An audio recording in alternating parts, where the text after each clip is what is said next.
For me, this has been a video that's been a long time in the making. Spiritomb may be one of the most broken Pokemon that no one uses, and it's broken for multiple reasons.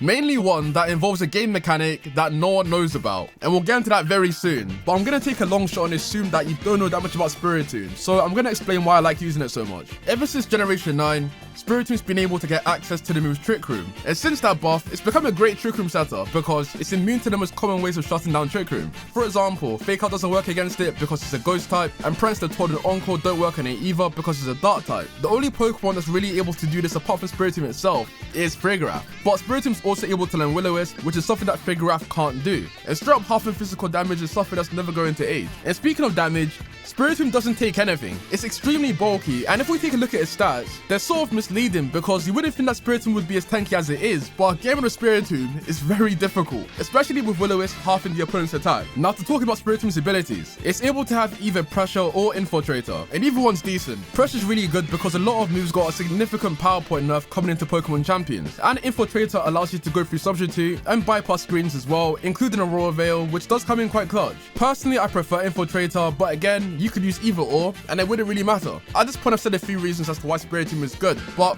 none of these things make Spiritomb broken. What makes Spiritomb broken is the move Destiny Bond. And you're probably confused because I'm here saying Spiritomb is really hard to KO, so why would you want to use Destiny Bond? Well, now it's time to explain a game mechanic that, as far as I know, not a lot of people know about. And I'm even a bit hesitant to reveal it because I don't want to face it myself, but this is Spiritomb's video, so I have to unleash the evil. Here it is. As I already said, Spiritomb is one of the best Trick Room users, and if you use Destiny Bond one turn before Trick Room goes away, Destiny Bond is active on the turn you used it, and it's still active on the turn afterwards. And this creates a gigantic decision for the opponent to make. They either KO Spiritomb and lose one of their Pokemon, or they leave it alone and allow Spiritomb to safely reset Trick Room. That single interaction is what makes Spiritomb broken. If Spiritomb goes down, you're trading it for one of your opponent's Pokemon, often a Mega or just a generally good Pokemon, and if they don't attack Spiritomb, you get to use Trick Room again for absolutely free. It essentially forces a lose-lose situation. But now the question becomes, why does Destiny Bond actually last 2 turns? Is it a bug? Is it a glitch? The answer is, that's just how Destiny Bond's programmed to work. Let me explain. The reason why Destiny Bond's active for 2 turns if you use it 1 turn before Trick Room goes away is because Destiny Bond is active until Spiritomb moves again. And because Trick Room has a priority of -7, Destiny Bond is basically guaranteed to last 2 turns and will only expire once you actually reset Trick Room. This is what makes Spiritomb such a great support Pokemon. It can set up Trick Room, half the opponent's attack with Will-O-Wisp, threaten Destiny Bond, and force the opponent to keep it alive so it can reset Trick Room again once it's over. There's only a few other Trick Room settings that even come close to this sort of interaction. The only one that's even really comparable is Cofagrigus, because it's also able to learn Trick Room, Will-O-Wisp, and Destiny Bond. But Spiritomb is able to work way better than it because it's extremely common for Spiritomb to last all 5 turns of Trick Room thanks to its good typing and bulk. Cofagrigus has a bit of a difficult time because it's weak to Dark and Ghost, and Kingambit and Basculegion are very common, so Spiritomb is pretty much ideal here. And one thing that I want to mention is Spiritomb being weak to Fairy, because believe it or not, it's actually a good thing, and I'm not going insane here. The reason why Spiritomb's weakness is actually good is because the Rosalie Berry has supreme synergy with Destiny Bond. What the Rosalie Berry does is it halves Fairy damage, and with Mega Floel or Silver using a Fairy type move, we're always guaranteed to survive 1 hit, but Spiritomb's also guaranteed to go down the next turn. And because we have Destiny Bond, we can bring Mega Floet down along with us without even touching it, and this always catches Mega Floet players off guard. But of course we can't run Spiritomb by itself as we need a team, so we're going to be using Snorlax alongside Spiritomb because Snorlax is also very hard to knock out. It's only weak to fighting, and the most common fighting type right now is only Sneasler, but not even that's really a problem because Snorlax has the Tropical Berry, half in fighting damage in half, what? And Snorlax under Trick Room is actually a bit insane because not only does it hit hard with Double Edge, but it also has Encore as well, which is something that no one will be expecting. We also have Mega Ampharos because Bro's just a menace under Trick Room. It can deal damage, it can tank, and just having an Electric type in general is nice because apart from Rotom and Raichu, there aren't really that many great Electric types in the format currently, so having Stab Thunderbolt can come in handy. And for the other 3 slots, we have Primarina to handle Garchomp, Hatterene in case we have to use Trick Room later, and Pelipper to counter Torkoal. Here's the full team, but our main core is going to involve running Spiritomb and Snorlax up front, with Ampharos and Hatterene in the back. With all that said, if you enjoyed the video, make sure to leave a like and subscribe, and let's get to the matches. Now this is an interesting team. Mega Chimecho, or like potentially Mega Chimecho, and potentially Mega Ember, and potentially Mega Chestnut. They probably lead with Oranguru and... I mean, like, I don't actually know. Could be Mega Chestnut, could be Mega Chestnut. But anyway, I think we're fine to bring Spiritomb, Snorlax, Ampharos, and Hatterene. So just a regular core. We could bring Pelipper to disrupt the snow if they do bring Ninetales, but I think the core's fine. Okay, I'm going to try my best to show off Destiny 1 lasting 2 turns in a row. It isn't entirely in my control because it does depend on how the match goes, but I will try my best. Let's use Trick Room here.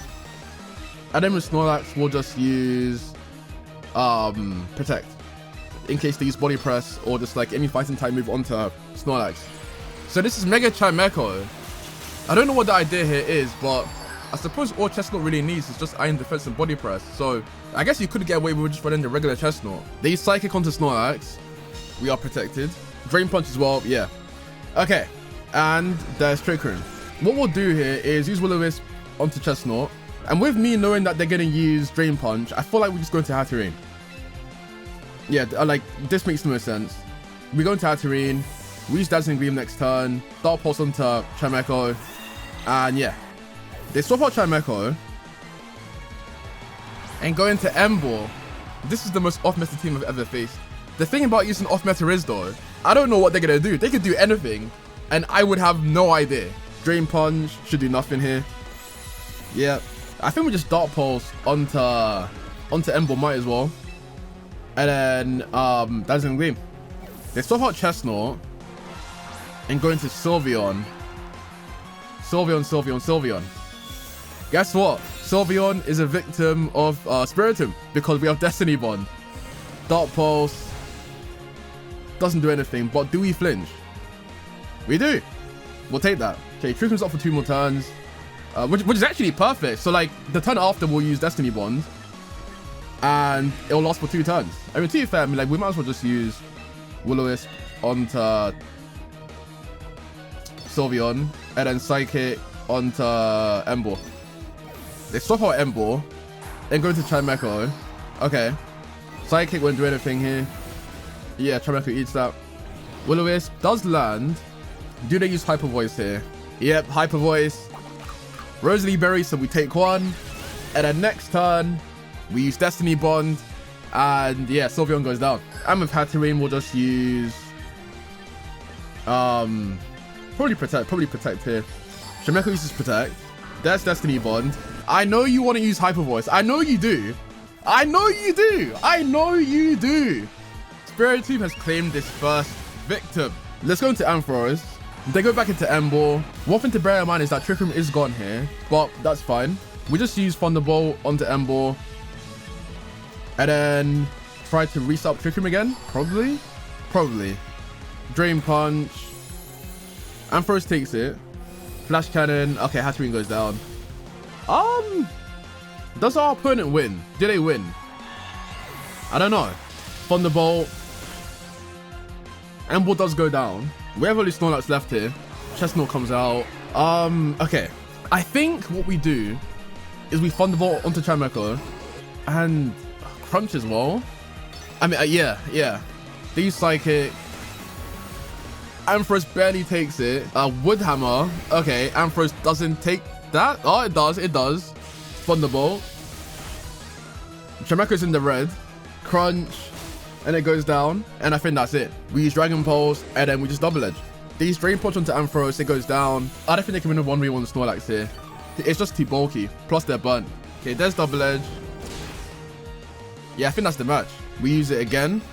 They use Drain Punch. Tropical Berry activates. And it does nothing here. Double Edge. And it goes down. Spiritomb did manage to take down Sylveon with Destiny Bond, so it put in a good shift. But yeah, let's get to the next one. Okay, so our opponent's also running the Trick Room team, which is fine. I think the core's okay here. So we'll just bring Spiritomb, Snorlax, and then for the back, we'll have Hatterene, and we'll have Ampharos. Yeah, that's decent. They send out Slowking and Crabominal. They definitely use Trick Room here, like they have to. So I'm going to let them use Trick Room for me. So we use Dark Pulse onto Slowking. And then we Crunch onto Slowking as well. Yeah. Might as well get some damage off here. I assume that they protect with Crabominal here. That's what I assume. They could use Drain Punch first turn. They Mega. Okay, they don't Protect. So this could be Drain Punch first turn. It could be. This is even Trick Room. Maybe they thought that we would use it. Okay, there's Dark Pulse. Does really good damage to Slow King there. I think Crunch should KO from here. They use Ice Hammer, not Drain Punch. And we take that as well. Okay. Crunch. And it does KO. Okay, nice. They go into Frigora. Okay. I think we swap out Spiritomb into Hatterene. And then with Snorlax, do we just double edge onto Crabominal? I feel like we do. We actually go first, meaning that Frigography's Trick Room. There's the Drain Punch. With the Chopper, we should take this. Yeah, we do. Okay. And Frigograph does these Trick Room. I mean, over here, we just Dazzling Gleam. And then we Protect with Snorlax. They probably use Mach Punch here. Odds are quite high. Does Protect. No, they use Ice Hammer onto Hatterene. We do survive, which is good. How much does Dazzling Gleam here do? It does knock out Crabominal. And does a really good amount to Frigograph. Okay, we'll take it. Shadow Ball onto Hatterene. Okay, and we go down. Okay. I mean, I think what we do is we just go into Spiritomb. And we just sort of use Destiny Bond. So like whoever they send in here, we just Destiny Bond it. And then they go down. Empoleon. Yeah, I think we just Destiny Bond. And we Double Edge. So we're Double Edge here. Okay, wait, hang on. This is actually a bit insane. If we Double Edge, the recoil will cause Snorlax to go down. So the only person on the field will be Spiritomb. So then they'll have to attack Spiritomb and then go down. They use Protect. No! You can't do that. You can't. We've been swindled, I tell you. Swindled. Flash Cannon. On to Spiritomb. That's it. We win. Just like that, we win. And that's the power of Destiny Bond. Destiny Bond is so powerful. It's such a strong move. And now we just Dragon Pulse and Double Edge. I do want to show off Destiny Bond lasting 2 turns in a row, but we haven't had the opportunity yet. Though Spiritomb is doing what it needs to do. But we have to show off the double Destiny Bond. Hopefully in the next one we can finally show off Destiny Bond lasting 2 turns in a row. Okay, over here our opponents run in a rain team with our Chalodon. I sort of want to lead off with Ampharos, because Snorlax can already touch our Chalodon, and Ampharos has a chance with Dragon Pulse. Obviously Ampharos will be weak to Dragon as well, but I think it's our best option. I could send out Primarina, but then I'm giving our Chalodon a chance to use Electro Shot, and that's not what we want here. So yeah, I think we just send out Ampharos, but then we still bring Snorlax and Hatterene. They send in Pelipper and Glimmora, so no our Chalodon lead. Okay, what we do is we Trick Room here, and with Ampharos we just use Protect. And maybe this is like Tailwind, and then maybe they have Earth Power. Yeah, there's the Earth Power. Hurricane. We take it. Don't confuse. Okay, no confusion. And there's Trick Room. Okay, what we do is we Dark Pulse onto Glimmora, I think. And do we have enough damage here to KO Glimmora? I think we do. They swap out Pelipper and go to our Chalodon. Dark Pulse. A bit of chip damage. Oh yeah, Thunderbolt will definitely KO from there. Thunderbolt. And you're gone. Okay, lovely. Over here we're in a good position. They go into Gardevoir here. We are susceptible to Hyper Voice. So I low-key want to use Destiny Bond. And when I say Hyper Voice, I mean Pixelate Hyper Voice. So yeah, I think we Destiny Bond. And we Dragon Pulse onto our Chalodon. Okay, it is Hyper Voice. So what? Spiritomb goes down here. Ampharos will take a bit from Hyper Voice, but I think it will survive. And then Dragon Pulse should do decent damage to our Chalodon. There's Dragon Pulse. Yeah, that's big. Electro Shot. Onto who? I'm like, probably Spiritomb, right? It does go down, meaning that our Chalodon also goes down. So, I'm like, I'm not mad at it. Obviously, I would have preferred Gardevoir, but a win is a win. Hyper Voice, we probably just go down to this. Yeah, okay, yeah. The power didn't get reduced from the spread. I mean, I probably would have carried anyway. They send out Pelipper. Okay, Trick Room's up for 2 more turns, which is enough. We just Double Edge onto Gardevoir. And then we Dazzling Gleam. Gardevoir shouldn't take this, it shouldn't. Maybe they use Protect. I think the only way that they win this is if they pull off a double protect, or if they get confusion with Hurricane onto Snorlax or Hatterene. Doesn't use protect at all. Okay, Dazzling Gleam does good damage. Double Edge. Does KO Gardevoir. Okay. And I think that's it. Hurricane. Hatterene takes it. It was a crit.